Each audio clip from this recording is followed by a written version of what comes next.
Sud Radio, Berkov dans tous ses états. Nous sommes en guerre. Non, Fabien, tu ne gagneras pas avec un steak. Parce que le peuple, c'est le boss et Macron, c'est l'employé. On est des humains. C'est ça qu'on est, hein? On est des humains. Vas-y, dis-le, Louis. On est des humains. Oui, Jean-François. Nous sommes dans une guerre hybride. Moi, je me fiche éperdument des 2 millions de Gazaouis. Moi, ce qui m'importe aujourd'hui, c'est la vengeance des 1300 Israéliens. Nous sommes en guerre. Oui. Tout ça, c'est pas fini, hein, c'est pas fini. Hélas, est-ce qu'on peut dire que ça ne fait que commencer? On va pas épiloguer là-dessus. On va parler de beaucoup de choses aujourd'hui. Toutes les guerres, vous savez, il y a des guerres à tous les étages. Mais c'est la vie, ça, c'est la vie. Les rapports de force, les affrontements, hélas, c'est important et c'est là. Et là, nous allons parler des mamans louves. Parce que les mamans louves, l'association des mamans louves, on va vous en parler, ont reçu des témoignages assez hallucinants d'un certain nombre de parents d'élèves sur comment leurs enfants, qui ont 8 ans, 7 ans, 8 ans, 9 ans, 10 ans, eh bien, comment ils reçoivent et ce qu'on leur transmet dans l'éducation sexuelle. Oui, c'est la désinstruction nationale, c'est l'éducastration nationale, c'est quoi? On va en parler avec les mamans louves. Ensuite, eh bien, on va parler de quelque chose d'assez étonnant. C'est le communiqué officiel du laboratoire Pfizer sur leur vaccin. Communiqué officiel qui dit attention, oui, il y a des effets indésirables, il peut y avoir des effets et des effets accrus. Et rappelez-vous, quand on disait ça il y a encore 1 an et demi, mais on était les conspis, c'était les sulfureux de l'extrême, etc. Aujourd'hui, rapport Pfizer. Et les perles, les bravos, le délire effectivement tragique sur l'auberge espagnole des fantasmes en ce qui concerne l'hôpital de Gaza en particulier, et la guerre israélo-palestinienne ou israélo-arabe en général, vraiment où chacun y va de son délire, et ça suffit comme ça. Et puis nous allons recevoir, eh bien, Patrice Franceschi, qui, avec 2 autres auteurs, a écrit Le goût du risque. Le goût du risque, et oui. Parce qu'il ne faut pas oublier que le risque, hélas, ça existe. Et on en a besoin, ça fait partie de notre vie. À tout de suite. Ici Sud Radio. Les Français parlent au français. Je n'aime pas la blanquette de veau. Je n'aime pas la blanquette de veau. Sud Radio, Berkov dans tous ses états. Dans tous mes états, je ne sais pas, jugez.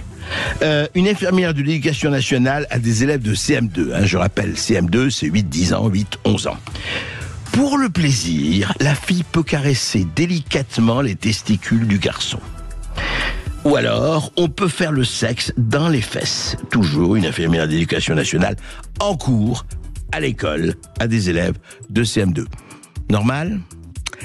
Quand même, on peut se poser des questions, on va s'en poser, avec notamment les mamans louves qui sont parties dans cette affaire. Sud Radio, Berkov dans tous ses états. Le fait du jour. Et c'est tellement bien, c'est Pierre Perret, évidemment, cette chanson. Elle a déjà percé 2 générations, sinon 3. Ça, c'est bien. Mais quand on commence à dire des choses en matière d'éducation sexuelle, parce que c'est devenu évidemment extrêmement important, que les enfants soient absolument éduqués, instruits en matière d'éducation sexuelle. Et voilà, par exemple, un exemple qu'ont reçu, par exemple, les mamans louves, des parents d'élèves, parce que, évidemment, les enfants reviennent à la maison, leur racontent. Christelle Comé, bonjour. Bonjour André, merci de nous recevoir. Mais écoutez, c'est moi qui vous remercie.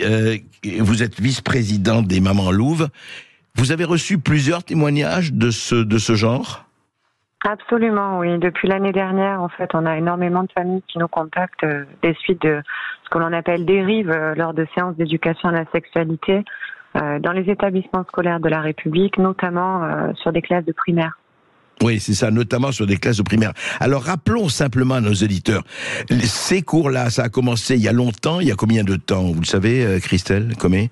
Oui, tout à fait. En fait, ces séances sont fixées dans le cadre d'une loi qui n'est pas du tout récente, puisqu'elle date de 2001, qui oblige 3 séances d'éducation à la sexualité depuis l'école élémentaire. D'accord. Ça a été rappelé par notamment 3 circulaires, la première en 2003, ensuite en 2018 et puis en 2022 avec le précédent ministre de l'Éducation nationale, Pap Ndiaye, voilà, qui en avait fait sa priorité absolue, que de renforcer l'éducation à la sexualité en milieu scolaire, voilà.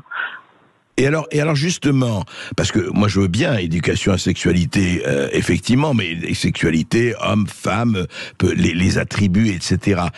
Quand ça a commencé à dire, allez, par exemple, ce qu'on vient de dire, quoi, caresser délicatement les testicules, faire le sexe dans les fesses et autres joyeusetés pour des enfants de 8-9 ans.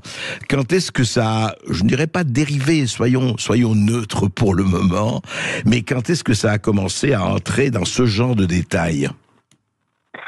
Pas tout à fait précise. Les informations que nous avons, c'est que ça a commencé à peu près depuis 2017. D'accord. Il y a des professionnels de la santé et de l'enfance, somme toute, qui sont des sommités reconnues dans le monde de la pédopsychiatrie et de l'enfance, qui ont dénoncé justement l'arrivée de ce qu'on appelle dérive, donc auprès d'enfants très jeunes qui se sont vus livrer donc la sexualité adulte au sens strict que nous on l'entend, voilà. Et nous, depuis l'année dernière, eh bien, on a vu une accélération depuis la pression qui a été mise par le ministère pour effectivement que les séances d'éducation à la sexualité soient effectives. Et on a été contacté par malheureusement trop de familles qui ont vu leurs enfants revenus traumatisés de ces séances, puisque alors j'espère qu'il n'y aura pas d'enfants qui écoutent la radio, puisque les propos sont quand même très Allez-y, très graves. dites-nous, oui. Voilà, donc on parle de effectivement sodomie, de fellation, d'éjaculation, de caressage de testicules et autres joyeusetés à des enfants, donc avec des propos qui sont déjà, disons-le clairement, pas en capacité d'entendre ce genre de choses. Ça a des conséquences traumatiques chez eux. La preuve, ils reviennent chez eux absolument traumatisés, avec parfois des suivis psychologiques qui doivent être engagés par les parents. Et puis, ce qui nous inquiète vraiment, c'est qu'il n'y a pas de dialogue possible avec les établissements où ces dérives sont intervenues. C'est-à-dire, oui, allez-y. Parce que non, juste un mot, Christelle Comé. Les parents réagissent, ok, ils vous signalent la chose, mais est-ce qu'ils ne vont pas voir les responsables d'établissement en disant, attendez, c'est quoi ces cours d'éducation? Et ils ne s'adressent pas à l'établissement lui-même? Si, bien sûr, la plupart du temps, c'est ce qu'ils ont fait. Et où je vous dis, nous, où on place notre inquiétude, c'est justement par cette fermeture de dialogue où on a tout de suite les établissements, dans la majorité des cas, qui se dédouanent vers la chose suivante, qui est de dire, mais les enfants ont posé des questions et nous avons fait qu'y répondre. Alors nous, ce qu'on dit très clairement, et ça c'est factuel, et c'est ce qui devrait être rappelé et enjoint à tous les recteurs d'académie pour que ça soit redescendu sur tous les établissements scolaires et leur personnel, c'est que les circulaires sont claires. On ne doit pas aborder la sexualité stricto sensu à l'école élémentaire. Ce qui est dit dans le cadre collectif ne doit pas revêtir donc de l'intime. Voilà, et pouvoir être entendu par tous. Les contenus doivent être adaptés à l'âge des enfants et le projet éducatif, qui appelle projet éducatif, doit être explicité auprès des familles en amont pour qu'il n'y ait pas de méprise de ce qu'est cette éducation à la sexualité. Et quand on a donc des réponses qui sont faites, je dis bien attention à l'ensemble d'une classe, parce que évidemment il peut y avoir des questionnements précoces de la part d'enfants, bien sûr. Ils doivent trouver un espace justement de dialogue individuel pour ne pas effracter, ce qui veut dire traumatiser le psychisme de tous les enfants qui n'ont pas demandé à entendre ce genre de choses. Voilà. Et donc là, on fait en fait de la masse, on répond à des questions qui consistent à dire qu'on peut sucer le pénis d'un garçon ou on peut sucer le vagin d'une fille, on peut pratiquer le sexe dans les fesses, et en fait tout ça n'a absolument pas de sens. Et aujourd'hui, ce qui est également très grave, André, c'est que nous avons sollicité le ministère de l'Éducation nationale, donc Pap Ndiaye et son prédécesseur, à l'arrivée de Gabriel Attal. On a relancé justement les dossiers pour lesquels nous sommes mandatés par ces familles à agir. Personne ne vient nous répondre. Et j'ajouterai un point qui me semble essentiel et un éclairage à faire à tous vos auditeurs qui ont entendu récemment Madame Rossignol, qui est une sénatrice qui était chargée à l'époque, Laurence Rossignol, oui. Voilà, tout à fait, qui minimise le nombre de cas. Donc, je voudrais rappeler à tous les auditeurs qu'effectivement, alors pour être précise, à ce jour, on porte 5 dossiers de famille, ce qui veut dire 5 établissements avec 5 classes, avec en moyenne 30 élèves. Donc, ce n'est pas 4 enfants. Et quand bien même ça serait 4 enfants que l'on soit venu traumatiser dans le cadre de ces séances, cela ne va pas être acceptable ni être minimisé, et cela doit être dénoncé et faire l'objet de sanctions et de rappels à ces personnels qui sont sortis du cadre. Et pour le moment, personne ne vous a répondu du point de vue du ministère de l'Éducation nationale ou des recteurs, non, rien, enfin des principaux. Absolument pas. On a écrit aux établissements scolaires, on a écrit au rectorat concerné, on a écrit au ministère de l'Éducation nationale. C'est silence radio, alors qu'hier, avec Papendiaï, c'était la priorité absolue que de dispenser de ces séances, alors qu'on a bien d'autres choses à faire, rappelons-le, puisque les enfants ne savent pas lire, écrire et compter. Au collège. Il y a quelques priorités peut-être qu'il s'agirait de mettre un peu avant celle-là. Juste, Christelle Comé, pour être précis, dans le cadre de l'école, on l'a quitté nous depuis assez longtemps, qui dispense cet enseignement? Je parle de cet enseignement qui va dans les détails que vous avez cités, que j'ai cités aussi. Qui dispense cet enseignement? Alors, cela peut être dispensé par plusieurs personnes.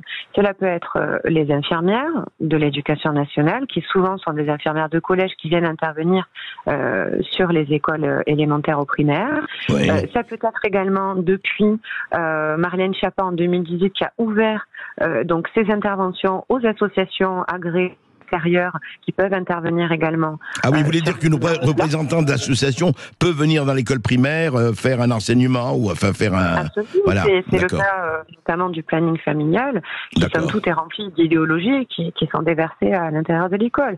Voilà, donc bon, il y a eux, il y en a d'autres, il y en a de très très bien, évidemment. Et ce qu'il faut préciser, c'est que c'est pas heureusement sur toutes les écoles, mais on voit quand même une généralisation de ces dérives. Et pour terminer, donc en ce qui concerne les possibles interventions, cela peut être également les personnels éducatifs quand ils veulent bien le faire, quand ils ont le temps effectivement de le faire. Et puis, il faut dire aussi que ces 3 séances d'éducation à la sexualité qui sont prévues de manière effective chaque année, mais on aborde également ça de manière, ce qui est appelé transdisciplinaire ou pluridisciplinaire, à travers notamment des cours d'éducation civique, des cours de SVT, vous voyez? Ah oui, vous voulez dire qu'on peut déborder sur l'enseignement d'éducation sexuelle stricto sensu et le prendre par le biais civique, etc., c'est ça? Oui, on peut également le faire à travers l'art, on peut le faire à travers la littérature, et c'est ce qui, parfois, est fait. Tout à fait.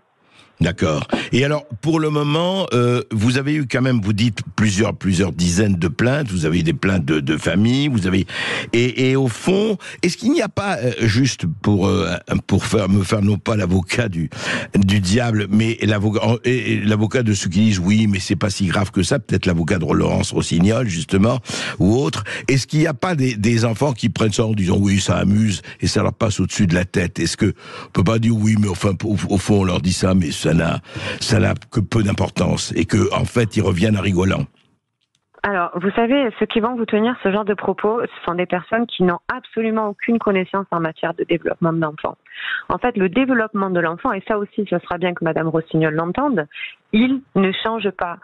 Qu'on passe des décennies ou des décennies, il y a des besoins qu'il faut remplir, il y a des étapes, des prérequis par lesquels passent les enfants pour leur construction. Quand on vient devancer les questionnements des enfants, c'est une effraction psychique.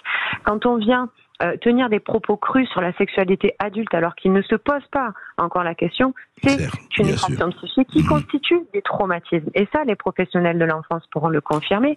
C'est pour ça que minimiser l'impact que cela peut avoir, c'est absolument indigne, tout comme il est indigne de la part de l'État.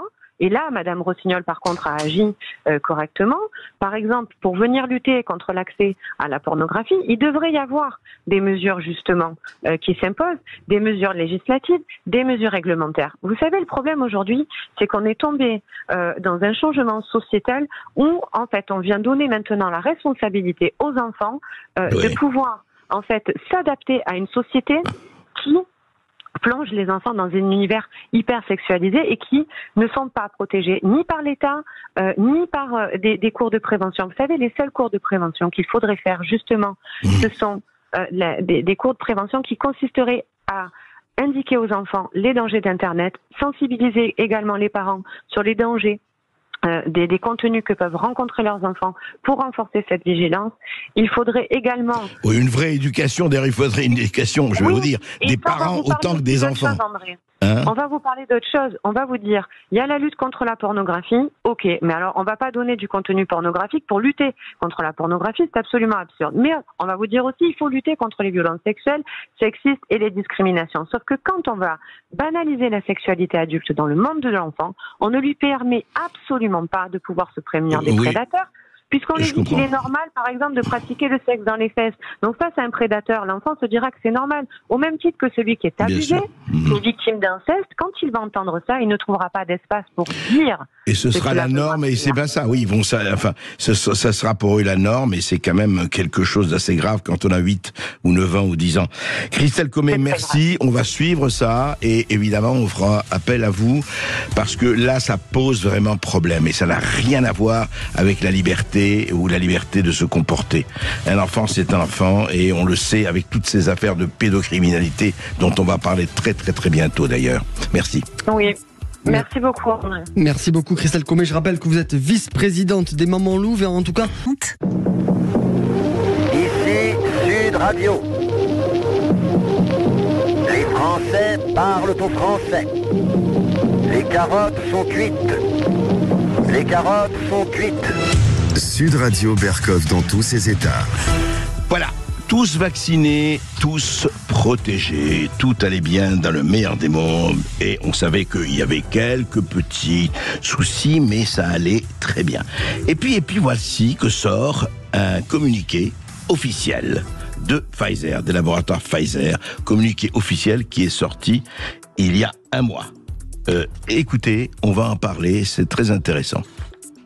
Sud Radio André Berkov. Ça balance pas mal.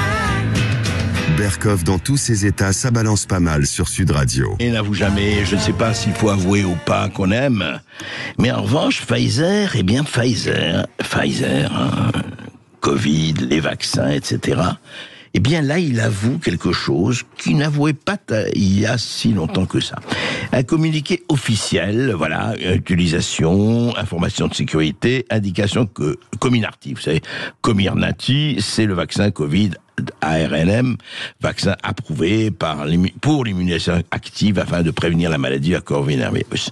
Très bien, alors on donne les choses, mais ce qui est intéressant, c'est qu'à un moment donné, ce que dit Pfizer, je reprends mot pour mot, les vaccins Covid-19 à ARNM autorisés ou approuvés montrent un risque accru.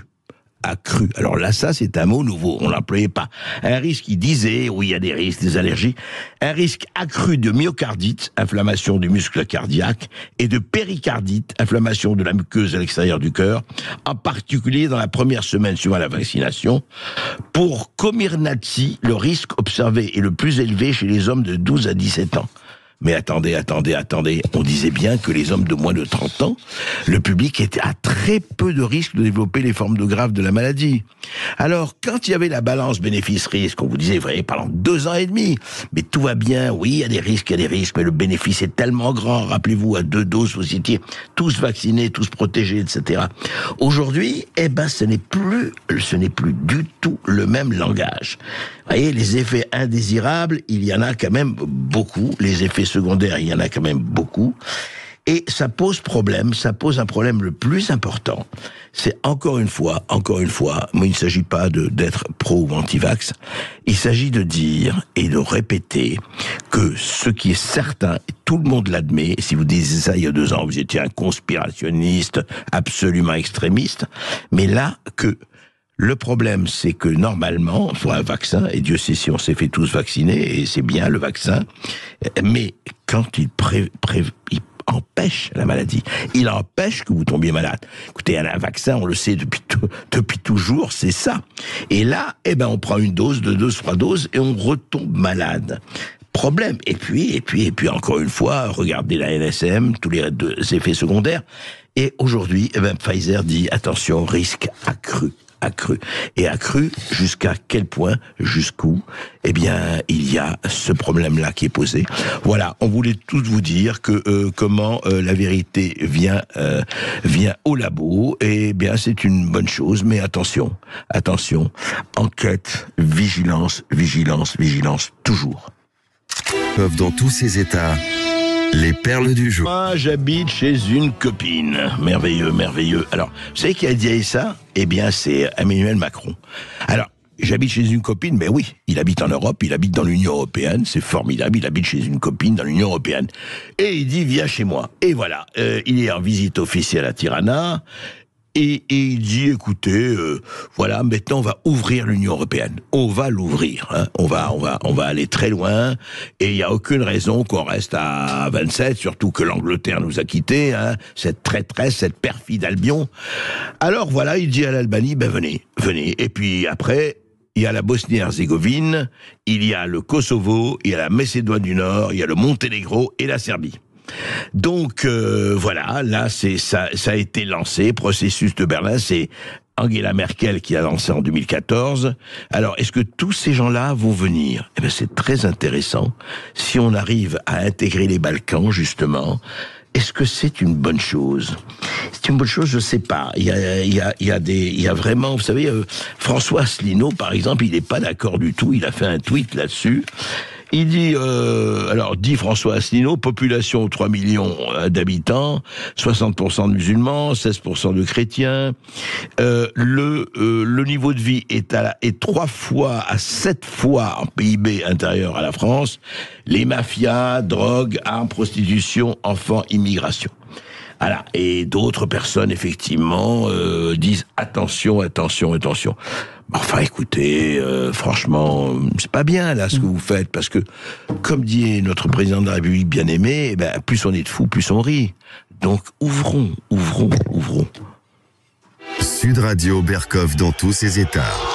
Parole, oui. Et quelle parole? Qu'est-ce qu'on a eu comme parole? Depuis l'ouverture, depuis le premier massacre à Gaza, depuis le terrible accident ou incident ou agression ou à l'hôpital Al-Ali de Gaza. Et ça s'est déchaîné. On en a parlé déjà hier, ça s'est déchaîné par toutes les manières et de toutes les manières. Et ça permet vraiment un vrai délire. Il y a vraiment un délire. À un moment donné, on sait, mais quand on est loin, encore, on peut comprendre que des gens qui ont vu des femmes éventrées, qui ont vu des enfants égorgés, qui ont vu des enfants et un hôpital avec des enfants absolument massacrés, etc., on peut comprendre. Mais nous, par exemple, quelque chose qu'il y a eu je crois que c'était sur I24 News, sur I24 News, le représentant de Corse Israël, de l'association Corse Israël, David Antonelli, a déclaré, et voici ce qu'il a déclaré, écoutez. Je vais vous dire honnêtement les choses. Voilà, comme toujours, moi je me fichais perdument des 2 millions de Gazaouis. Moi ce qui m'importe aujourd'hui, c'est la vengeance des 1300 Israéliens, femmes, bébés, pères de famille qui ont été massacrés. C'est ça, c'est la vengeance d'abord d'Israël, relever la gloire d'Israël. Les 200 otages m'importent aussi d'une certaine manière à Gaza. Mais honnêtement, je n'ai rien à faire de ce qu'on va devenir les 2000 personnes à Gaza qui, il faut pas l'oublier, les gens qui font la distinction, 2 millions, les gens qui font la distinction entre la population et le Hamas, je crois qu'ils ont oublié certaines choses, ils sont tous biberonnés à la même haine du juif. Bon, écoutez, on peut penser ce qu'on veut et David Antonelli a absolument le droit de penser ce qu'il veut. Mais de dire à l'antenne, comme ça, de loin, je me fiche éperdument des 2 millions de Gazaouis, on se fiche éperdument de personne. On se fiche de personne. On se fiche pas du moins de bébés. Et si, de l'autre côté, effectivement, il y a des Palestiniens, il y a des Arabes, il y a des musulmans qui disent je me fous absolument de ces Juifs, il faut qu'ils disparaissent. Mais c'est la même chose, c'est ces discours qu'on ne peut plus entendre. Alors, évidemment, on va empêcher personne de penser ce qu'il a à penser. Mais très sincèrement, les dire comme ça n'a aucun sens. On l'a vu aussi, on le sait aujourd'hui, que l'hôpital, il y a un cratère devant, que l'hôpital Al-Ali n'est pas détruit. Et au début, on parlait encore, vous voyez, c'est ça qui est terrible, de 600, 800 personnes, etc. Aujourd'hui, sur les sources européennes et même des sources de Gaza, c'est 50 personnes. Et puis, on dit, voilà, il y a juste un cratère devant. Alors, est-ce que c'est la fusée, etc. De toute façon, Il n'est pas possible que des responsables politiques de chez nous, ou médiatiques ou autres, s'enflamment et en fait, démontrent quoi? Démontrent leur inconscient, hein. Ah, nous, on est contre Israël, les Juifs, on en a rien à foutre. Et ben voilà, c'est eux, ces salauds, qui ont fait de l'hôpital de Gaza. Les Gazaouis, ces salauds, il y a eu des égorgements, et ben moi, j'en ai rien à foutre des 2 millions de Gazaouis. Ces discours-là, c'est pas possible qu'ils continuent comme ça, et on demande à chacun, surtout les responsables politiques, et les responsables d'associations, et les responsables médiatiques, de savoir jusqu'où, effectivement, ils doivent tourner 7 fois la langue dans la bouche avant de dire n'importe quoi, parce que c'est trop facile, et c'est vraiment le confort des abrutis, ça, vous voyez? C'est pas possible. Quand on est loin au moins, je peux comprendre des gens qui sont sous les bombes, je peux comprendre. Et je dis pas que j'explique, j'accepte, mais on peut comprendre. Mais que les gens qui sont loin, qui commencent à dire, oui, moi je me fous de ceci, oui, c'est la vérité israélienne, ils n'en savent rien, mais ils font ça pour leur petite propagande, leur petit souci électoraliste et leur fonds de commerce, ça, c'est pas possible. Ici Sud Radio. Les Français parlent au français. Je n'aime pas la blanquette de veau. Je n'aime pas la blanquette de veau. Sud Radio Berkov dans tous ses états. Et on ne change pas les bonnes habitudes d'une équipe qui gagne. Je parle évidemment de l'équipe gouvernementale. Elisabeth Borne, attention, Born to be Alive va dégainer le 49-3 pour la 13e, 14e fois. On en parle tout de suite avec Philippe Fabry. Sud Radio Berkov dans tous ses états. Évidemment, et ça continue encore, et oui, avec le 49.3, d'accord. Oui, la première ministre Elisabeth Borne a engagé mercredi, donc hier, la responsabilité du gouvernement par l'article 49.3 sur le volet recettes du budget 2024. Il s'agit du 13e, exactement, activé par la chef du gouvernement depuis son arrivée à Matignon. 13e 49.3, vous savez ce que c'est que le 49.3. On va s'en expliquer tout de suite avec Philippe Fabry. Bonjour Philippe Fabry. Bonjour André Berthoff. Vous êtes historien du droit, vous êtes auteur du président absolu, la Cinquième République contre la démocratie. On vous avait reçu à plusieurs reprises à ce propos. Et là, effectivement, d'abord rappeler quand même ce que c'est exactement que le 49.3. Alors, le 49.3, c'est un article de la Constitution. En fait, c'est pas un article, c'est un alinéa dans l'article 49, le 3e alinéa, oui. On dit 49.3, mais c'est pas un tiré, qui permet au gouvernement de faire, ou plutôt de n'avoir pas à faire voter un texte par le Parlement en engageant sa responsabilité. C'est-à-dire qu'en fait, tout simplement, le gouvernement dit, voilà, j'engage ma responsabilité sur ce texte. Ça veut dire que si vous ne votez pas de motion de censure contre moi, pour faire dégager le gouvernement, donc, eh bien, le texte entrera en vigueur. Il passe. C'est comme ça que ça fonctionne. Voilà, il passe. Alors, écoutez, Philippe, écoutez, auditeur résistant de Sud Radio, écoutez ce que disait Elisabeth Borne. Aussi, sur le fondement de l'article 49, alinéa 3 de la Constitution, j'engage la responsabilité de mon gouvernement sur la première partie du projet de loi de finances pour 2024. Je vous remercie. Eh bien, nous aussi, nous la remercions, Elisabeth Borne, nous la remercions. Philippe Fabry, au fond, vous venez très bien de définir la chose, c'est clair, c'est-à-dire que s'il n'y a pas de motion de censure qui demande une majorité de députés ou pas. Alors oui, la motion de censure, ça demande une majorité simple, mais une majorité des députés qui est extrêmement difficile à réunir, y compris quand on a un Parlement éclaté comme on a depuis un an. Même si, sur l'affaire des retraites, on a été le plus proche de la motion de censure qu'on n'a jamais été, depuis la seule qui a été votée sous la Ve République, qui était en 1962. Oui, vous voulez dire qu'en fait, c'était la question que j'allais vous poser. La dernière motion de censure qui a été adoptée par le Parlement français, c'est depuis, vous dites, 1962 ? 1962, c'était la motion de censure qui visait en fait à s'opposer à la forme de coup d'État institutionnel qu'avait fait le général de Gaulle en tentant de faire un référendum constitutionnel avec un article qui n'y autorisait pas. Ce que le président du Sénat de l'époque, Gaston Monnerville, avait qualifié de forfaiture, mais ce qui n'a pas empêché le Conseil constitutionnel de considérer qu'il y avait ça allait.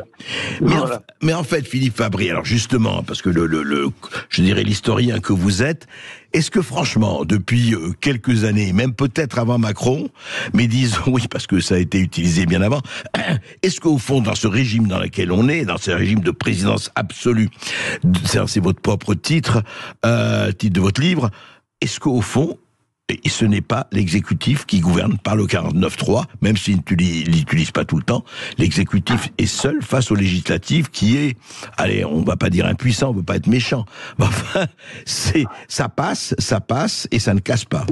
Alors, c'est exactement ça, et en fait, le problème est même encore plus profond, parce que dans un régime parlementaire, ça ne poserait pas de problème que le gouvernement engage sa responsabilité devant le Parlement, parce que c'est ce que fait continuellement tout gouvernement, puisque dans un régime parlementaire, le gouvernement est l'émanation de la majorité au Parlement. Donc c'est normal qu'il puisse se mettre en jeu. Le problème dans le système, et c'était encore le cas à l'époque où, vous savez, on en a parlé beaucoup à l'époque de l'affaire des retraites, sous le gouvernement Rocard, il y avait eu énormément de 49.3, mais à l'époque, Michel Rocard était une vraie personnalité différente du président de la République. On sait qu'ils avaient des rivalités de personnes tous les deux. Et donc, c'était un chef de gouvernement et c'était bien Michel Rocard qui engageait sa responsabilité. Le problème dans le régime français actuel tel qu'il a évolué, qui va dans le sens de la Ve République, c'est que le vrai chef de l'exécutif, ce n'est pas le Premier ministre, c'est le président de la République. Et donc, en fait, il n'y a aucune responsabilité réelle qui est engagée là-dessus, puisque quoi qu'il se passe, même si une motion de censure a été votée, le président de la République, lui, reste à sa place. Il n'a aucun problème et en fait, il envoie au charbon, si j'ai envie de dire, c'est pas Elisabeth Borne qui décide, j'engage ma responsabilité, c'est le président qui lui dit, bon, tu vas engager ta responsabilité sur ce texte parce que je veux que ça passe et je veux que ça avance. C'est comme ça que ça se passe. C'est pour ça que c'est un gros problème. Dans un régime parlementaire, il pourrait y avoir un 49.3, ça resterait un régime équilibré parce que le Parlement a son pouvoir. Là, le fait que le président restera, ça efface tout effet. Oui, mais attendez, ça c'est la constitution de la 5e République. C'est-à-dire que si un gouvernement est renversé, le président n'est pas renversé. Voilà, le président n'est pas renversé, mais le problème c'est que dans la Constitution de la Ve République, le président de la République a tellement de pouvoir dans les régimes voisins, j'ai envie de dire, où il y a aussi un chef de l'État, ce n'est pas le chef de l'État qui est à la tête du gouvernement. La reine d'Angleterre ou le président de la République italienne ou le président de la République allemande n'ont pratiquement aucun pouvoir. Le problème c'est qu'en France, le chef de l'État est devenu le vrai chef du gouvernement, c'est lui qui préside le Conseil des ministres notamment, et donc c'est lui le vrai chef de l'exécutif. Il y a un déséquilibre majeur là. Mais alors, justement, Philippe Fabry, c'est intéressant, creusons un peu cela. Pourquoi a-t-elle besoin du 49.3 ? Après tout, puisque elle peut très bien, mettons qu'elle ne l'obtienne pas, qu'il y a une majorité contre. Elle part, Macron est toujours président, il nomme un autre ministre, un autre chef du gouvernement. Est-ce que ça change les choses ? Alors ça changerait pas grand-chose puisque on arrive justement à la limite du raisonnement, c'est que vraisemblablement que le problème c'est qu'il y a en fait dans la structure du gouvernement, en raison de ce que je viens d'expliquer, on est arrivé à un point, si vous voulez, où pour gouverner le pays, le président de la République n'a même plus besoin d'avoir une majorité au Parlement. Tout ce qu'il lui faut, c'est qu'il n'ait pas de majorité contre lui au Parlement. C'est-à-dire que ces 49.3 ne puissent pas se trouver face à une motion de censure. Qu'il ne soit pas renversé, lui, enfin qu'il ne soit pas censuré lui-même, quoi, c'est ça. Voilà, mais il ne peut pas l'être. Il ne peut pas l'être. Alors lui, il peut pas l'être, et puis au pire, si un de ses gouvernements tombe, il en refait un, et si le suivant, il peut par 49, il suffit qu'il n'y ait pas de majorité contre lui. Et on a vu, à l'époque de la réforme des retraites qui a beaucoup polarisé, que même sur une motion de censure, dans un cas comme ça, même si l'extrême gauche et l'extrême droite votaient ensemble, avec une partie du centre, c'est très difficile d'arriver à cette majorité, parce qu'il y a toujours quelques députés du centre qui refuseront de faire tomber le gouvernement. Et donc, ça donne en fait à tous les pouvoirs au président de la République, du moment qu'il n'y a pas une majorité au Parlement qui s'oppose au président de la République. Et vu la façon dont le système de la 5e est polarisé autour de l'élection du président de la République, c'est très difficile au Parlement d'arriver à faire émerger une majorité hostile. Le mieux qu'on ait réussi à faire lors de la dernière élection, c'est d'avoir une absence de majorité, mais on voit que ça ne bloque pas l'action du président. Ça, on le voit très très fort. Mais en fait, ça veut dire, franchement, Philippe Fabry, à quoi sert le Parlement aujourd'hui ? Puisque vous dites vous-même, et vous n'êtes pas le seul, et on le voit, que le Parlement ne peut pratiquement rien changer. Donc, il n'y a plus de séparation des pouvoirs. Enfin, il y a plus, sur le papier. Mais ce pouvoir législatif, qu'est-ce qu'il peut faire ? Alors, le Parlement ne sert plus que d'alibi démocratique au président de la République pour ne pas dire qu'on est dans une espèce de dictature élective. C'est ça la réalité du régime aujourd'hui. Et cela, c'est ça moi qui me marque particulièrement, c'est que les dernières élections législatives qui ont donné cette absence de majorité, tous les sondages ont montré que les Français étaient contents de cette composition où il n'y avait pas de majorité. Justement, ce qui semblait indiquer que les Français avaient une volonté de revoir du débat au Parlement, de revoir le Parlement porter son rôle. Et c'est juste à ce moment-là que le régime se crispe et qu'on va encore plus dans du présidentialisme. Donc c'est vraiment à contre-temps en plus de ce que voudrait l'opinion, et c'est une dérive autoritaire du régime. Je pense qu'on peut le dire comme ça. D'ailleurs, il y a de plus en plus d'observateurs qui parlent d'un illibéralisme d'Emmanuel Macron. Je ne sais pas si le terme est bien choisi, mais ça oui, on parle de démocratie illibérale, effectivement. Et mais enfin, vous savez, c'est pas nouveau. Rappelez-vous que les polémiques, enfin, rappelez-vous, nous étions jeunes, vous n'étiez peut-être pas nés, sur le pouvoir personnel du général de Gaulle. Hein. Rappelez-vous Mitterrand qui disait est-ce le Duce, est-ce un dictateur, le coup d'État permanent, etc. Enfin, c'est une polémique ancienne depuis effectivement la Ve République. Mais au fond, est-ce que ça n'amène pas, et ce 49-3, encore une fois, ce 13e 49-3 le montre, est-ce que ça n'amène pas un véritable blocage des pouvoirs? C'est-à-dire qu'on arrive vraiment à quelque chose où les gens se résignent parce qu'ils peuvent pas faire autrement, et c'est une espèce de, voilà, il y a un pouvoir, et il y a une machine qui roule, cette machine roule, et puis le reste, on n'en a rien à faire. Et voilà. Alors en fait, le truc c'est que c'est même pas un blocage du pouvoir, puisque le pouvoir arrive à faire passer tout ce qu'il veut. C'est plutôt que le pouvoir n'a pas tellement de limites et qu'il n'a plus de limites démocratiques. C'est ça qui est inquiétant, parce que la Constitution de la Ve République, et c'est ce que tous ces défendeurs disent, c'est qu'en gros c'est une Constitution qui permet d'avancer, qui permet toujours d'avancer, qui permet d'éviter les blocages. Le problème c'est qu'elle permet d'avancer généralement en piétinant les oppositions, en faisant disparaître la culture du dialogue, et ça aussi, puisque malgré tout, ce qui est important dans la démocratie parlementaire, c'est que toute décision importante et l'effet d'un compromis. Donc, elle ne laisse pas de traces, alors que chez nous, on décide tout de manière autoritaire en disant que le compromis c'est trop compliqué, et ça fracture à chaque étape un peu plus la société. C'est ça. Ça, c'est grave. C'est ça. C'est cartel et mon bon plaisir, hein, disait un certain Louis, le 14e. C'est intéressant en tout cas. Merci Philippe Fabry, merci. Nous sommes dans une monarchie, allez, on va pas dire une monarchie républicaine, on va pas dire bananière, mais enfin, on n'est pas loin. On n'est pas loin. Merci beaucoup Philippe Fabry d'avoir été avec nous. Je rappelle votre livre Le Président Absolu, la Ve République contre la démocratie. C'est aux éditions Scripta. Maintenant, on va se retrouver. Sud Radio Berkov dans tous ses états. Le face-à-face. 13h03 sur Sud Radio, il est l'heure pour nous du face-à-face où aujourd'hui André Berkoff reçoit Patrice Franceschi, l'écrivain, et puis qui a coécrit ce livre, Le goût du risque, une éloge de la vie riche, intense, joyeuse et engagée. C'est aux éditions Grasset. Alors en ce moment, vous avez vu l'actualité, hein, l'actualité elle est lourde, hein. Elle est lourde et effectivement, on a l'actualité et puis les délires, les auberges espagnoles des fantasmes de ceux qui justement, j'en parlais moi avant dans cette émission au début, qui ne prennent aucun risque. Ça veut dire, ils commentent, ils disent oui, ça c'est bien, Israël, Gaza, le Hamas, tout ça, ça c'est dégueulasse et tout ça, et à raison, je veux dire, c'est pas le problème.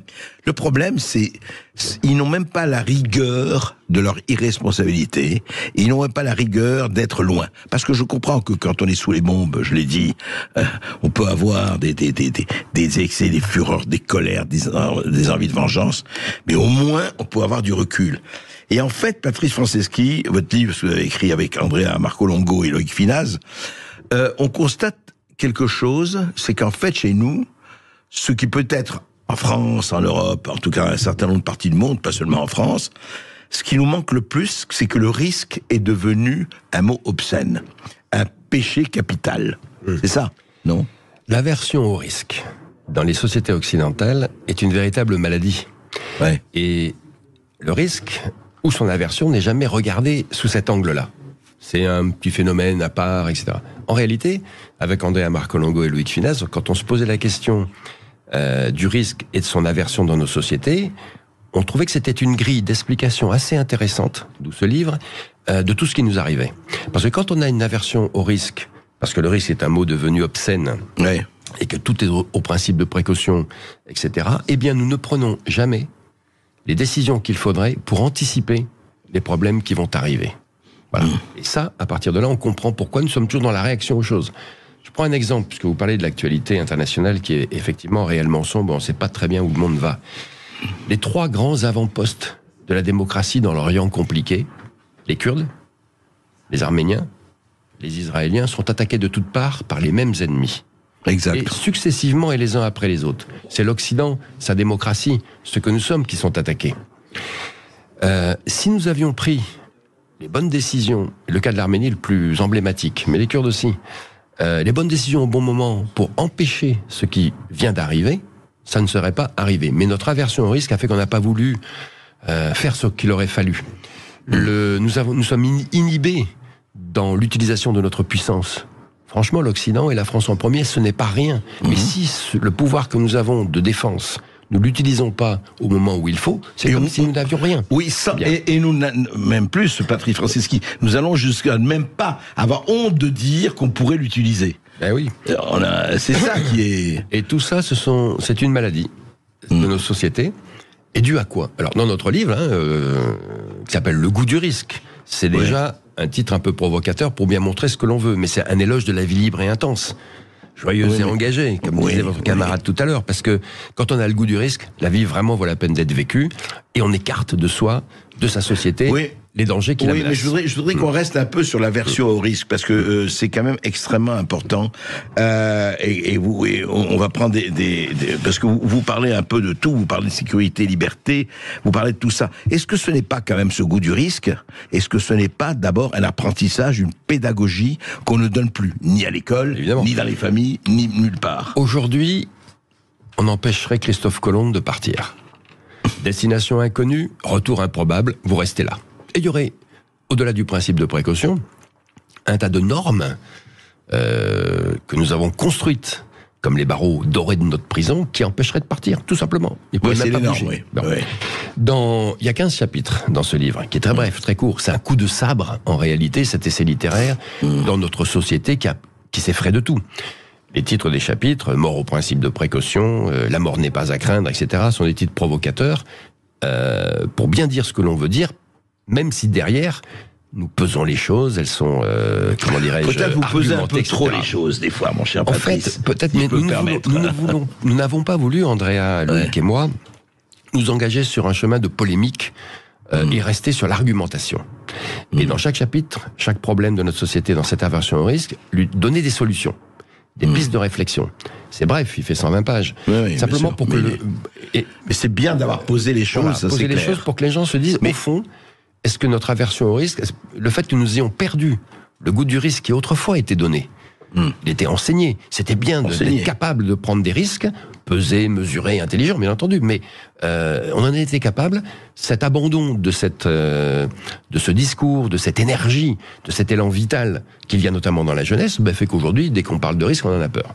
Et donc nous avons voulu poser tous les jalons explicatifs et laisser les gens ensuite décider. Mais est-ce que vous n'êtes pas, et justement vous le dites dans votre livre, vous n'êtes pas une minorité lilliputienne face au Gulliver de la sécurité et du bénéfice opposé au risque? Si Loïc et surtout Andrea Marcolongo avaient pu être là aujourd'hui, je peux vous assurer que, surtout Andrea, quand vous la voyez, vous apercevez à ce moment-là que non, les minoritaires, à un moment donné, quand ils sont convaincus, parce qu'ils sont habités de quelque chose, de ce qu'ils disent, de ce qu'ils écrivent, de ce qu'ils promeuvent, ne craignent pas d'être minoritaires. Et au contraire, se disent que il faut élargir le champ de cette minorité, et qu'en réalité, depuis que le livre est paru il y a 3 semaines, je parle même pas de la presse, de ce qu'elle en dit, qui est très positif, mais des gens qui lisent le livre et qui nous en parlent, disent, mais moi je pense en fait la même chose, mais je pensais être le seul à penser ça.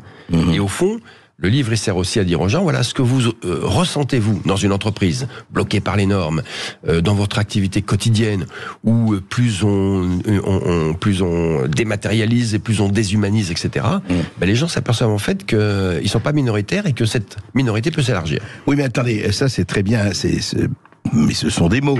C'est-à-dire que au fond, et en plus, c'est pas à vous que je reprochais ça, parce que vous avez toujours cultivé le risque et vous n'êtes pas le seul, et heureusement il y en a. Mais ce que je veux dire, c'est comment faire que vous êtes dans une entreprise et vous parlez par exemple de effectivement, on a vu avec le Covid, on parlait des guerres, etc. On parlait de ce qui se passe aujourd'hui. Vous parlez des Kurdes, on a vu ce qui s'est passé effectivement dans le Haut-Karabakh.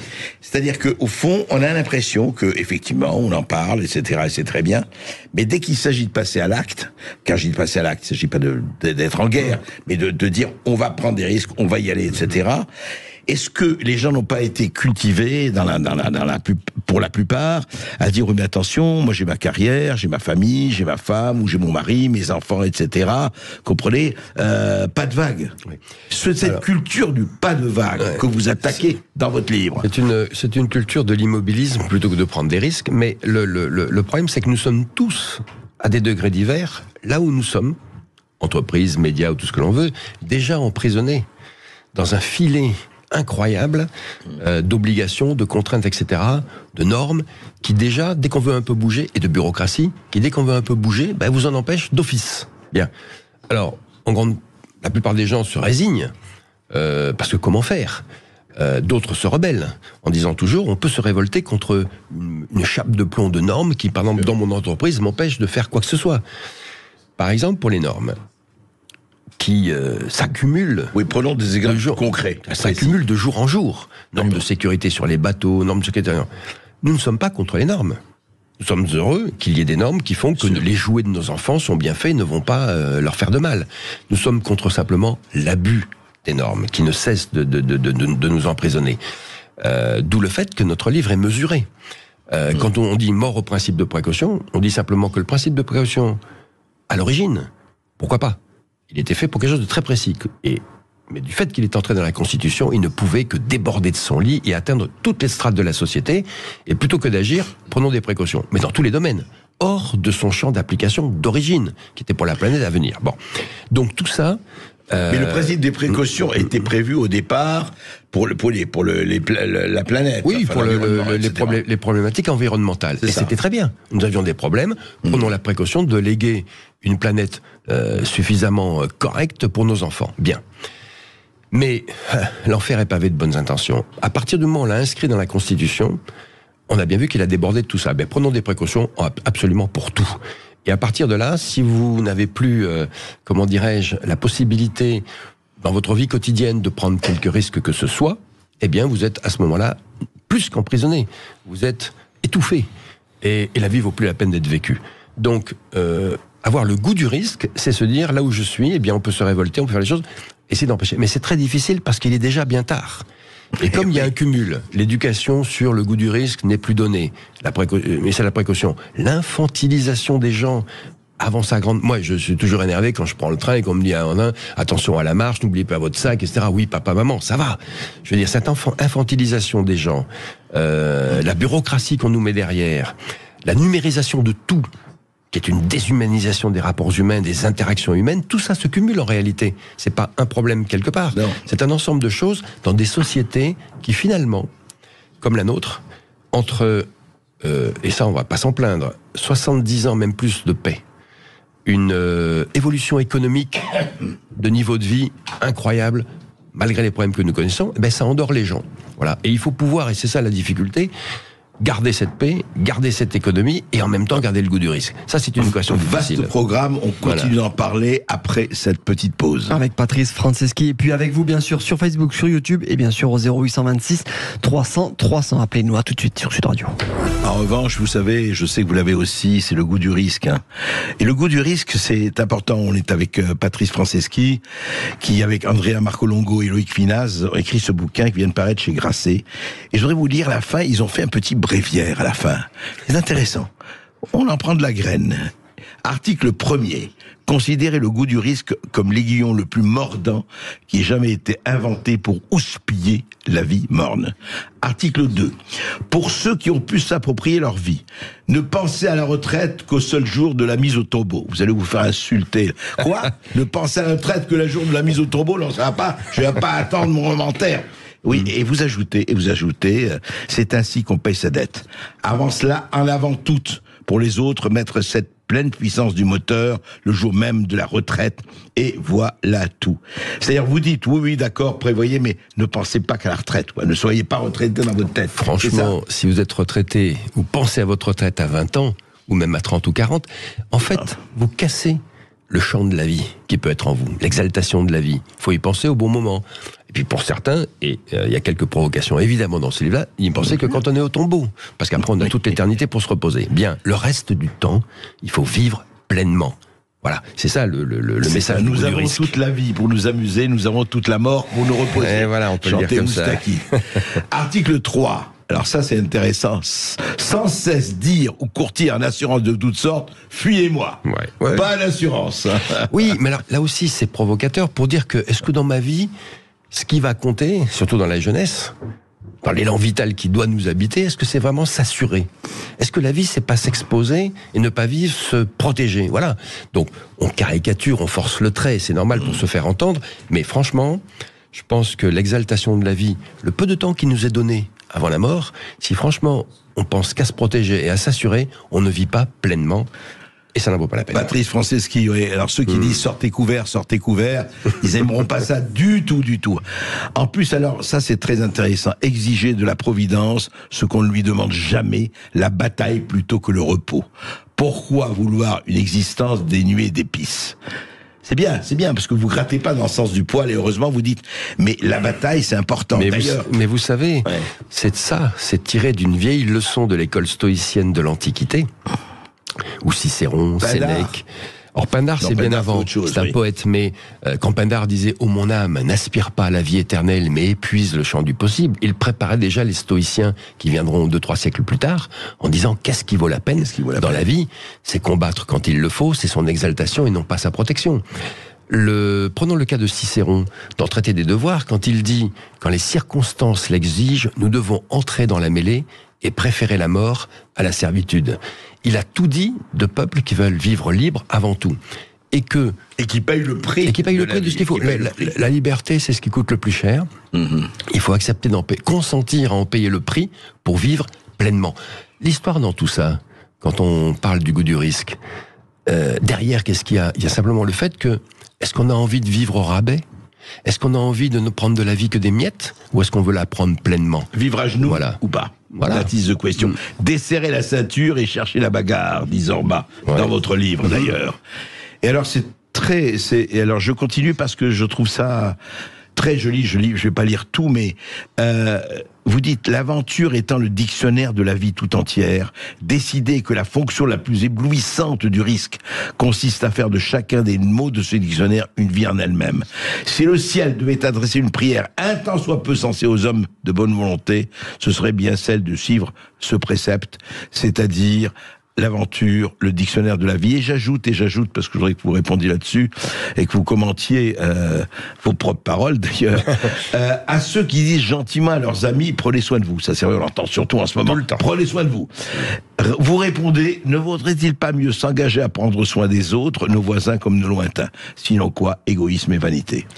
Oui, parce que cette manie aujourd'hui de dire aux autres, prends soin de toi, c'est finalement un discours qui va avec l'individualisme exacerbé de nos sociétés, notre narcissisme qu'on peut modéliser par le symbole du selfie, et finalement les autres ne comptent pas. Vous savez, de Vinci quand je prends la Joconde. Oui, vous savez, les livres de développement personnel qui marchent si bien et contre lesquels je suis profondément. Le développement personnel, à mes yeux, et j'ai essayé toute ma vie de plaider pour ça dans mes actions ou dans mes livres, et Andrea Marcolongo, Luc Finas, c'est la même chose, hein, on est tout à fait d'accord là-dessus, c'est que on se développe vraiment soi-même quand on se préoccupe des autres. Les deux fonctions sont liées. Si je m'occupe des autres, comme on l'a fait si souvent, les Kurdes, etc., eh bien je me développe moi-même. Mais si je cherche à me développer moi-même que par moi-même, avec l'abandon du souci des autres, eh ben franchement, là aussi je pense que le champ de la vie s'éteint. Voilà, comme une bougie, et que c'est pas en tout cas notre fonction, et c'est pas ce qu'on dit dans ce livre. Voilà. L'onanisme égoïste considéré comme un des beaux-arts. Et vous dites aussi ceci, les gens raisonnables ne cessent de rappeler que qui trop embrasse mal étreint.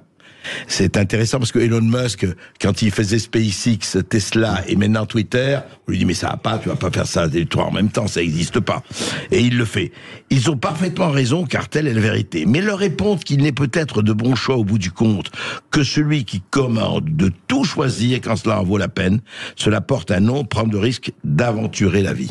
Ouais. C'est ça que vous dites. Aventurer la vie, c'est un risque. Le plus beau des risques, c'est la liberté. C'est le chapitre 2 de ce livre. Mais aventurer la vie pour, en quelque sorte, vivre, multiplier sa capacité de vivre, c'est essentiel. Donc, qui trop embrasse mal étreint, c'est protège-toi, n'en fais pas trop. Au fond, endors-toi.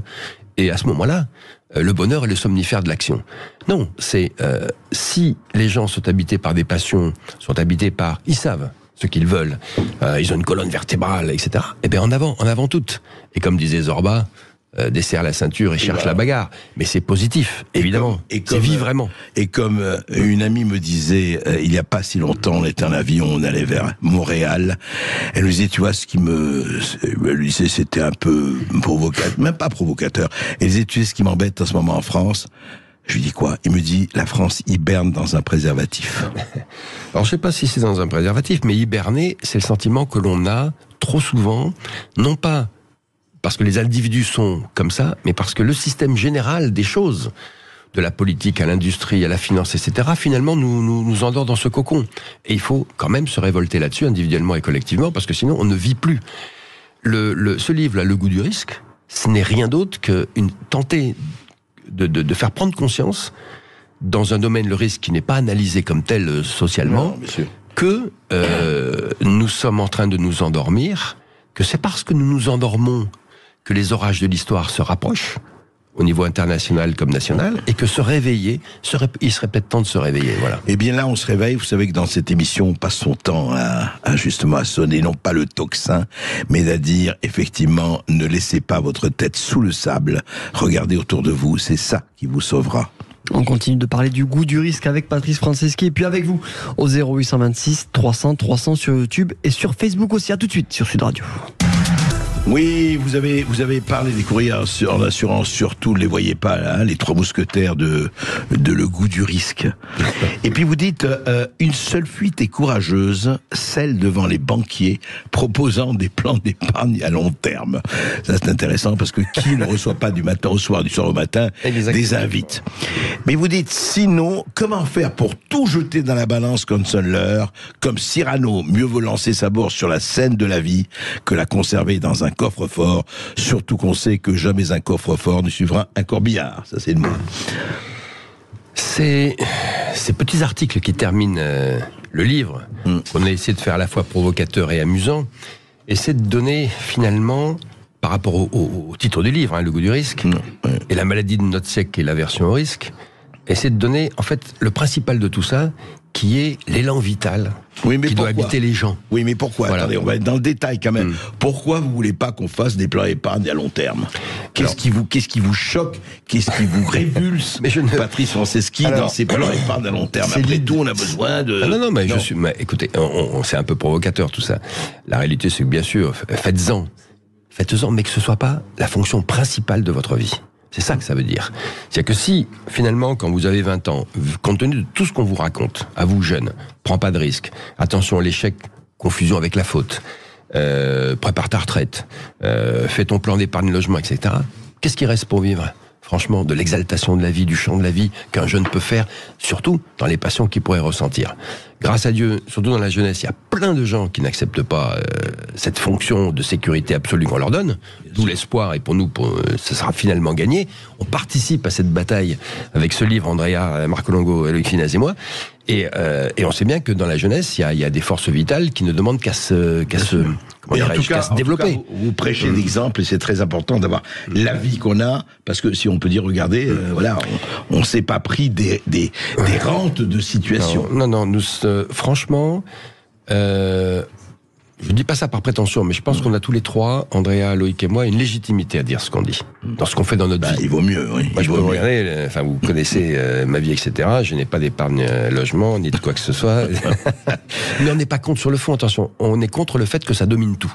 Non, Voilà. c'est ça, absolument. Il ne s'agit pas de. Alors justement, on arrive à aussi ce côté très intéressant parce qu'on n'est pas jeunes, en tout cas, moi encore plus que vous. Vous dites dans cette fuite du temps qu'est l'existence, pressez le pas au fur et à mesure de l'écoulement des années. Beaucoup diront prudence. Leur répondre, mieux vaut accélérer davantage. Refroidir avec l'âge pourrait bien être le pire crime contre soi-même. C'est très joli ça. Refroidir avec l'âge. Mais oui, parce que ne finalement, pas devenir un glaçon, quoi. Oui, et finalement, d'abord on ne sait rien si on ne sait pas que la vie est tragique. Le contrat de départ pour tout le monde est le même. Ben oui. On est pour mourir. Bien. À partir de ce constat simple, qu'est-ce qu'on fait du peu de temps que la vie nous concède avant de mourir? Voilà, c'est une question philosophique de base qui hante la civilisation occidentale depuis 2500 ans.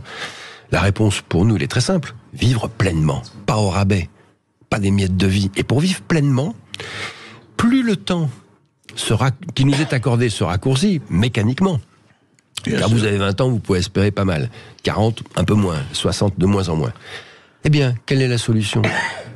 S'endormir et craindre ce qui va venir? Ou bien au contraire, accélérer le pas et ne pas commettre ce crime contre soi-même qui consiste à refroidir avec l'âge.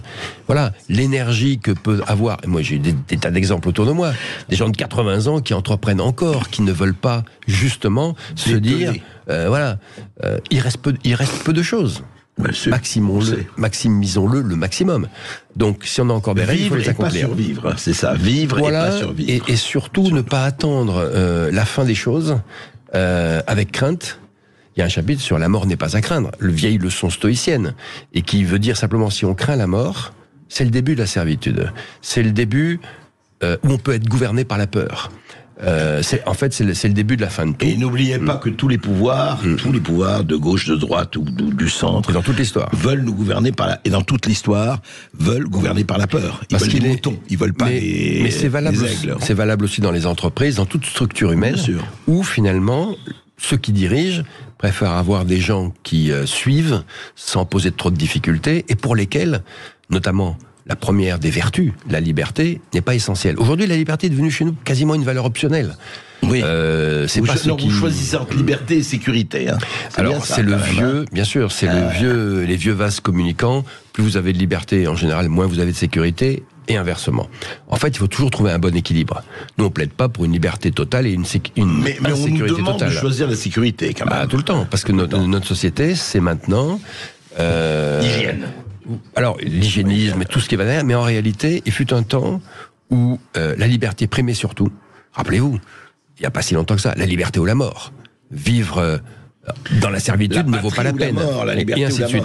Aujourd'hui, c'est la sécurité qui domine, voilà, c'est un constat.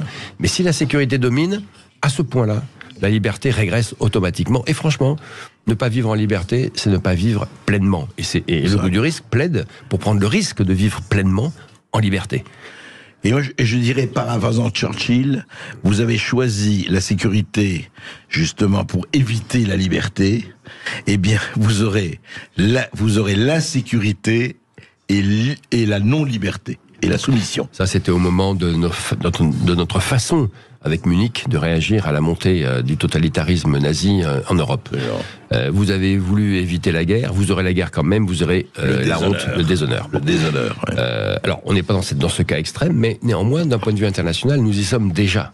Il faut pas oublier, si on fait une petite parenthèse là-dessus, que la montée, la ruée vers la puissance des théocraties, des totalitarismes et des régimes dictatoriaux hors d'Occident est quelque chose d'assez impressionnant, avec un réarmement mondial de ces gens-là qui est inquiétant. Bon, pour y faire face, pour leur botter le derrière demain, nous avons toutes les possibilités, parce que nous avons chez nous quand même une grande puissance, civilisationnelle notamment. À nous de ne plus craindre les risques, de répondre au moment où il faut, en anticipant les choses. Voilà. Eh bien, on va voir ce qu'en disent nos auditeurs, Esteban. Oui, nous avons Jean-Marc qui nous appelle depuis Narbonne. Bonjour Jean-Marc. Bonjour André, bonjour monsieur. Bonjour Fantastique, fabuleux. Fantastique, fabuleux ce que j'entends. On n'est pas seul. Hein. On n'est pas seul. Mais le plus grand risque, c'est de ne pas en prendre. Alors vous venez de poser une question très intéressante qui est quels sont les risques de ne pas prendre de risques. Bon, on en parle aussi dans le livre à certains moments parce que l'immobilisme, et on le voit bien dans la situation internationale, avec le Haut-Karabakh, on aurait pu largement anticiper les choses et faire en sorte que les Azéris n'envahissent pas les Arméniens. Bon, le poids de l'immobilisme, le risque de l'immobilisme est effectivement colossal, surtout dans les situations que nous connaissons aujourd'hui. Alors on en parle dans le livre, rassurez-vous, mais c'est vrai que le risque du non-risque est une vraie problématique. C'est vrai. Jean-Marc, oui, vous vouliez... On vous écoute, Jean-Marc. Moi, je toucherai jamais de retraite. Et j'ai pas peur de pas toucher de retraite, parce que je sais pas combien de temps je vais vivre. Vous savez, les gens, quand ils ont 20 ans ou 30 ans, ils vous disent, bon, plus tard, la retraite, et puis alors, je fais un crédit de 25 ans, donc dans 25 ans, j'aurai fini de payer le crédit, mais déjà, est-ce qu'ils sont sûrs d'arriver à 25 ans? Est-ce qu'ils sont sûrs que leurs amours seront toujours là, que leurs parents seront toujours là, et dans quel état ils y seront toujours?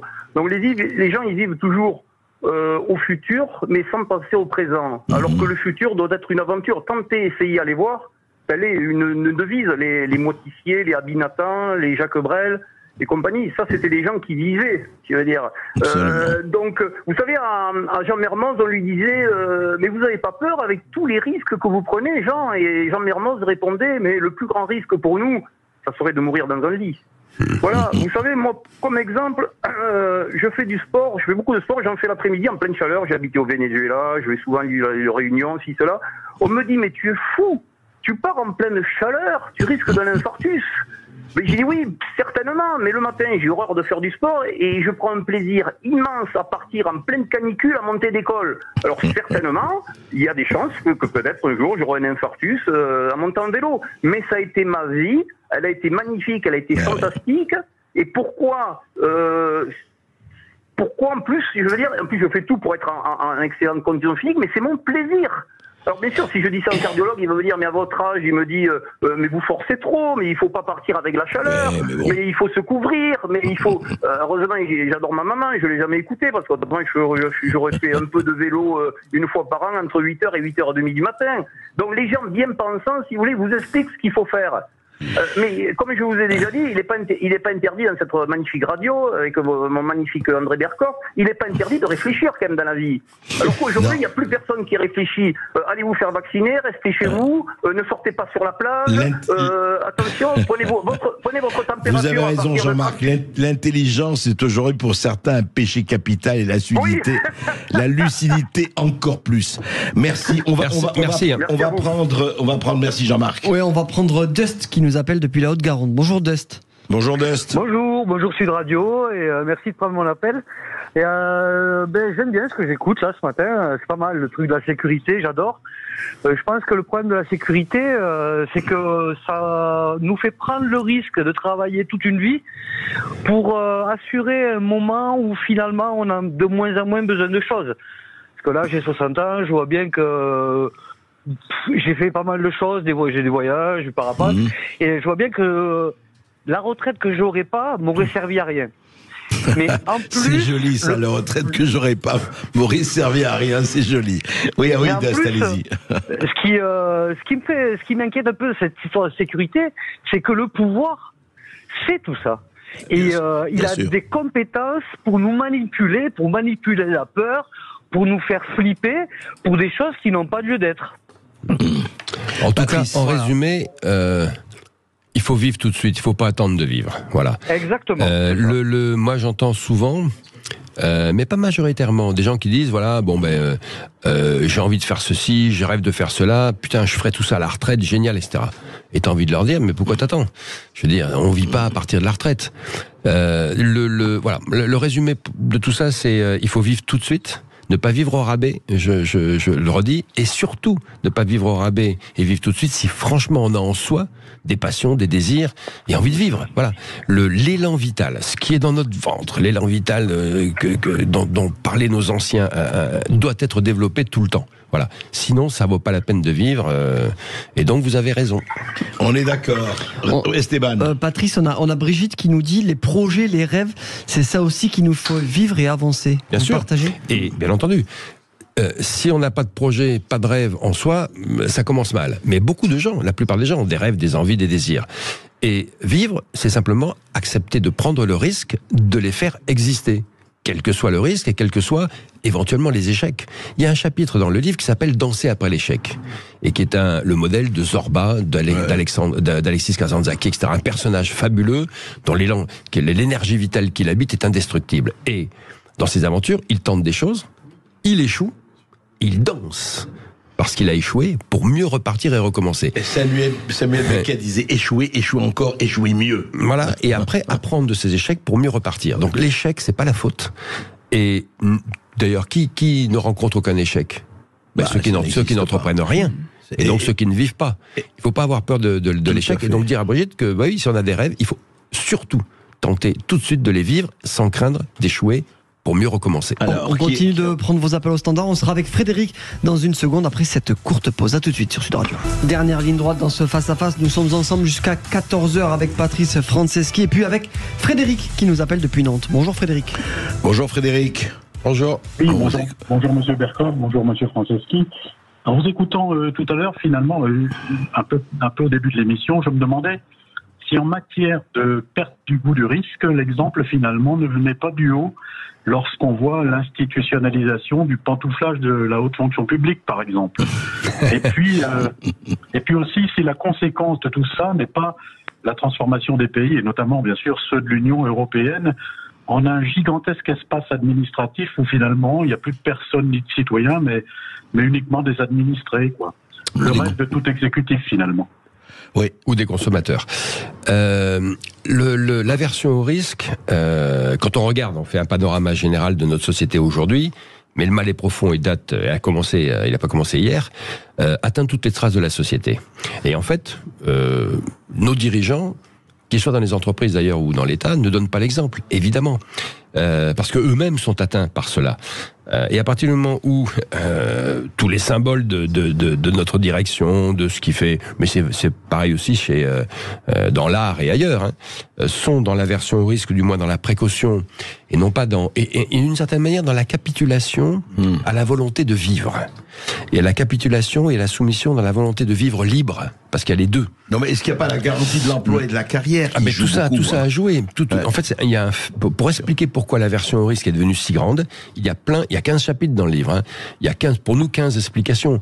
Il y a effectivement le côté éducatif, la précaution, la société complètement normée. Il y a la judiciarisation de toute activité qui fait peur et qui empêche d'agir. Il y a un faisceau de choses et qui a atteint tout le monde, et même nos élites le sont et ne donnent pas l'exemple.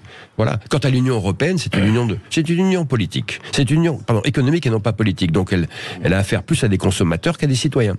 Et elle a affaire, il faut dire aussi, Frédéric, avec la garantie de l'emploi. Quand on donne la garantie de l'emploi, je ne suis pas contre. Enfin, et bien que la garantie de l'emploi ne donne pas un goût à la liberté totale. Oh, justement, on devrait d'ailleurs, mais c'est le contraire qui se produit. Et c'est tout le problème. Merci beaucoup Frédéric de votre appel. On va retrouver Dominique qui nous appelle. Bonjour Dominique. Bonjour Dominique. Oui. Bonjour. Bonjour André, bonjour Patrice. Alors Patrice, on s'est croisés, on a même participé à un événement ensemble en 89 en Nouvelle-Zélande. D'accord. Voilà. Donc c'était déjà une forme de risque à l'époque. Je ne sais pas si aujourd'hui on pourrait encore organiser ce genre d'événement d'aventure à travers le monde. C'était quoi rapidement, en 2 mots, dites-nous. C'était un grand raid multisport par équipe dans un environnement complètement naturel, avec beaucoup de difficultés parce que ça durait 8 jours et c'était non-stop et c'était assez difficile quand même. Et aujourd'hui, je pense que ce genre d'événement aurait les plus grandes peines du monde à exister, ce qui montre d'ailleurs que cette culture du risque, cette culture de la peur du risque, c'est complètement érodé. Et moi, je voudrais revenir sur quelque chose de très important, parce que c'est très intéressant ce que vous dites, c'est qu'à partir du moment où il n'y a plus de risque, il n'y a plus d'envie. Parce que quand on connaît finalement le chemin, si on connaît le film, c'est un peu comme si on se l'était fait spolier. Et on a besoin du risque pour s'engager, pour créer, pour se dynamiser. Et c'est très intéressant cette émission, parce que pour une fois, on parle de quelque chose d'actualité, mais je pense que la nature a horreur du vide et la nature a horreur aussi du manque de risque. Et je pense que le risque va redevenir une nécessité absolue pour pouvoir continuer d'exister, parce que sans risque, il n'y a pas d'existence possible. Oui, et de toute façon, la première phrase du livre, c'est que le risque est consubstantiel à la vie et que rien de grand ne s'est jamais accompli sans prise de risque. Voilà.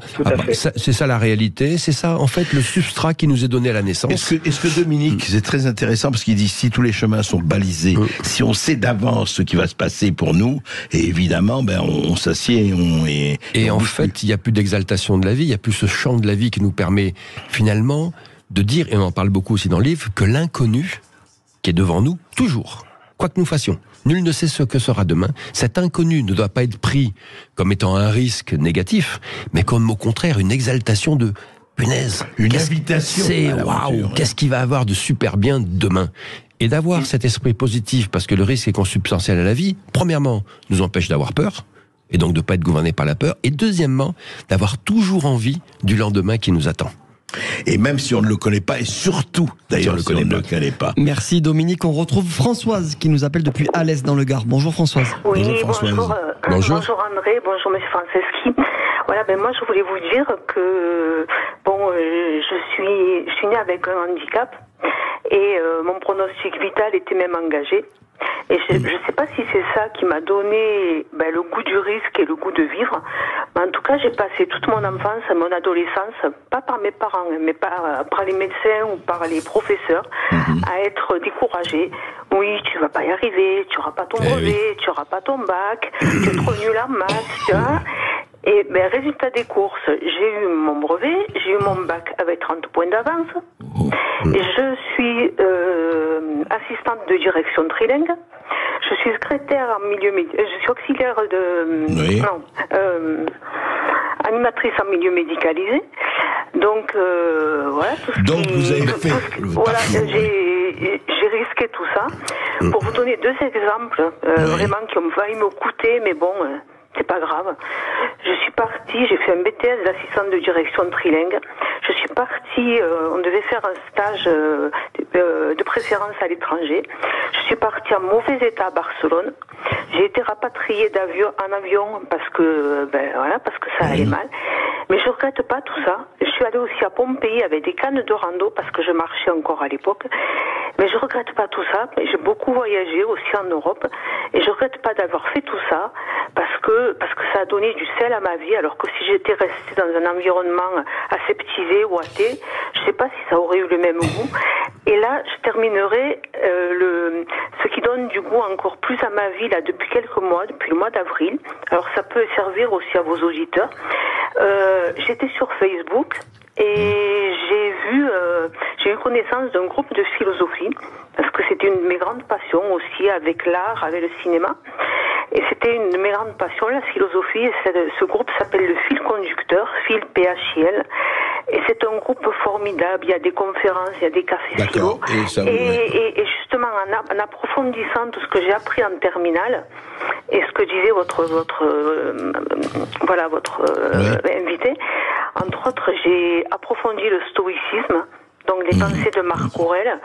Et chaque jour, aussi, et je m'émerveille chaque jour davantage devant ce que je vis, même si c'est pas... Voilà, c'est formidable, Françoise. C'est très important de s'émerveiller devant ce qu'on vit. Voilà. En dépit... Je résume ce que vous avez dit. En dépit de ce qu'on vous racontait du fait de votre handicap au tout début de votre vie, vous n'avez pas capitulé. Et à partir de là, le fait de ne pas capituler devant le discours dominant, nous incite et nous invite à faire davantage que les autres.